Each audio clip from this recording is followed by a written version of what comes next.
ഇറങ്ങുമ്പോൾ തന്നെ എനിക്ക് ആദ്യം പറയാനുള്ള കാര്യം നമ്മുടെ ഒരു അഡ്വഞ്ചർ 390ലും ഞാൻ പറഞ്ഞിട്ടുണ്ടായിരുന്ന ഒരു കാര്യം തന്നെയാണ്. അതായത് വണ്ടി ഈ ഒരു സ്പീഡ് കയറി പോകുന്നത് നമുക്കങ്ങനെ വലുതായിട്ട് അറിയാൻ പറ്റുന്നില്ല. എനിക്ക് തോന്നുന്നു ഈ ഒരു പൊക്കത്തിലിരിക്കുന്ന എല്ലാ വണ്ടിക്കും ഉള്ളൊരു സംഭവമാണെന്ന് തോന്നുന്നു കേട്ടോ, ഈ ഒരു സ്പീഡ് കയറി പോകുന്നത് വലുതായിട്ട് അറിയാൻ പറ്റാത്തൊരു ഒരു സംഭവം. അപ്പോൾ അതാണ് എനിക്ക് ആദ്യം പറയാനുള്ളൊരു കാര്യം. പിന്നെ വണ്ടിയുടെ ഒരു കോർണറിങ് കേപ്പബിലിറ്റിയെ കുറിച്ചൊക്കെ ഞാൻ ഇപ്പോഴേ സംസാരിക്കാം.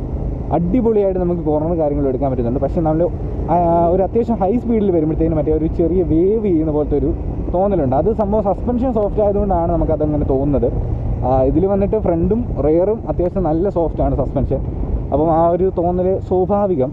ഇനി വണ്ടിയുടെ ഒരു എൻജിൻ്റെ കാര്യങ്ങളെ കുറിച്ചൊക്കെ സംസാരിക്കാം. അപ്പം റോയൽ എൻഫീൽഡ് ശരിക്കും ഹിമാലയൻ ഇറക്കിയെന്ന് പറയുന്നത് അത്യാവശ്യം നല്ല രീതി, അതായത് പെട്ടെന്നൊരു അഡ്വഞ്ചർ വണ്ടി മനസ്സിൽ കണ്ടു എന്നാൽ പിടിച്ച ഒരു വണ്ടി ആ ഒരു തരത്തിലായിരുന്നില്ല.